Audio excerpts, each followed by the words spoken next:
بڑی دوسری اذان سننے کے لیے انتظار۔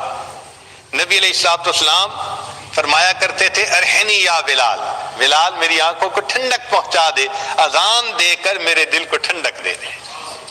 نبی علیہ الصلوۃ والسلام کو اذان اتنی اچھی لگتی تھی، چنانچہ سیدہ شریقہ فرماتی ہیں کان رسول اللہ صلی اللہ علیہ وسلم یحدثنا ونحدثہ،